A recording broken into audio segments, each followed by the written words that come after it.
looking at the world of Jean de Berry. And so we looked at these sort of images here. We sort of saw it very sort of clearly, the one on the left-hand side, the sort of the values of the aristocracy. What it is to be sort of an aristocrat. The choice of the subject of this sort of a New Year's Day feast is that that day of political alliances, where you show your sort of membership at the court of Jean de Berry by sort of giving of the gifts. It's a day of renewal of those alliances there.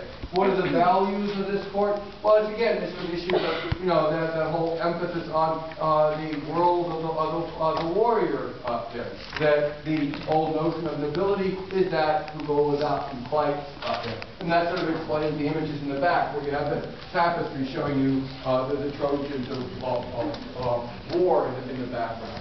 How we see the face of this culture, emphasizing what we sort of say, words that you see in this sort of culture, sort of ideas of richness, magnificence, splendor. How that's very evident in this. The clothing of these figures is very sort of costly. All the metalwork on the sideboard is very sort of costly. You can imagine the food is done with the most extravagant spices, etc. here. So you see this emphasis on display here, this emphasis on magnificence here. What we also see is that sort of whole issue of the behavior here, this whole idea of court culture, what it is to be courteous in this sort of culture. Remember that etymology of the word courteous that we use, how it goes back to the idea of courtesy in the court. What is the correct court behavior? How we see this sort of world as very much a male world. Again, one of the things that we'll look at here is this sort of whole issue of the gendering here. And how it was significant to note in the January page how it's only sort of males that are shown here. Potentially one female, but the rest of it are all sort of males here. And that's a very clear division here.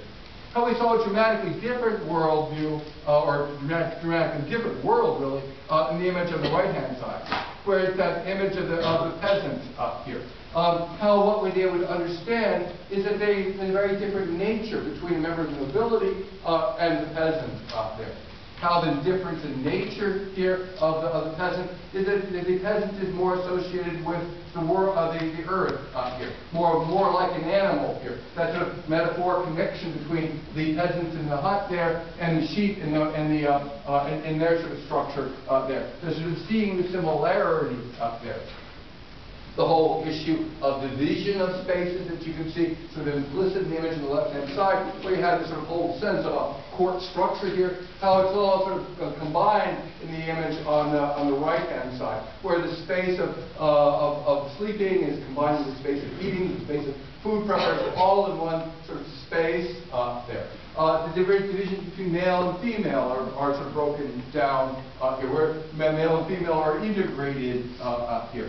Obviously, another major difference here is the manners here. Obviously, you don't see the courtesy up here. Here you see that very clear, that especially with the detail of the figures sort of pulling up their skirts here and exposing their genitals to the fire here. You see that sort of emphasis on sort of the crudeness of the behavior up here.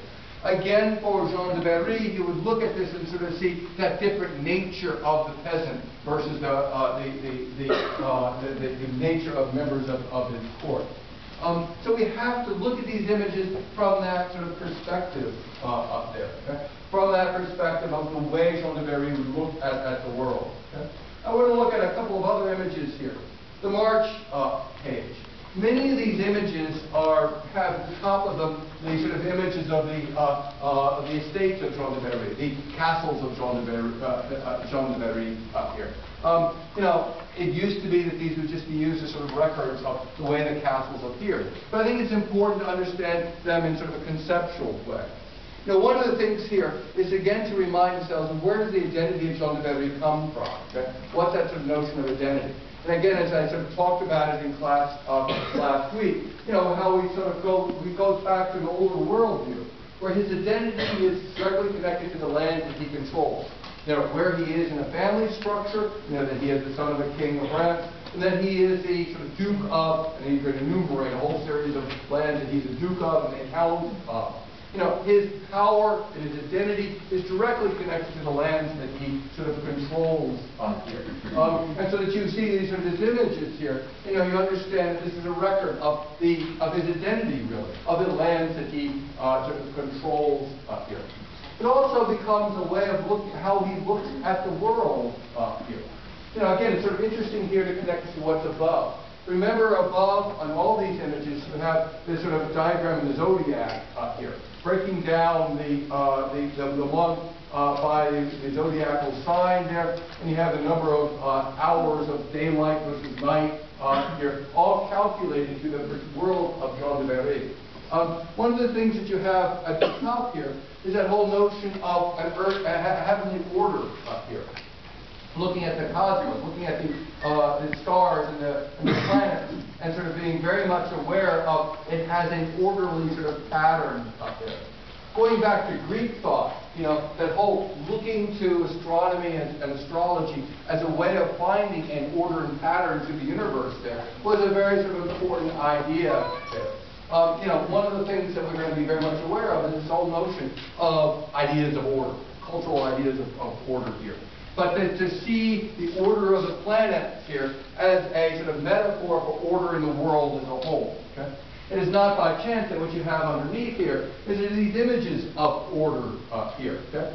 What you see in the foreground here is a sort of view of the domains of Jean de Berry, the fields of Jean de Berry, where it was nicely sort of divided up into the different sort of rural activities here. So you have the person plowing here, presumably wheat there. To the left there, you see people sort of dealing with the vineyards there. You have potato planting on the right-hand side there, and you have a shepherd in the background. Notice these nice, neat, allotted lands that are given here. The sort of idea of the order of the lands here. Okay? Now, one of the things here, we look at this sort of image here, and we have to again sort of compare what we see here to what we know historically. Jean de Berry was a terrible lord from the point of view of the peasant. What he was that he gouged his peasants here, where he had very extreme taxes and constantly sort of demanding sort of more of the peasants. We know that under his power there were regular sort of revolts there amongst the sort of peasants there. Okay? So that the whole sense of abuse there of him. Again, he needed that money to support his lifestyle. That's rich and famous lifestyle that we see sort of most splendidly represented in that sort of January sort of page there. But what's interesting that if we look at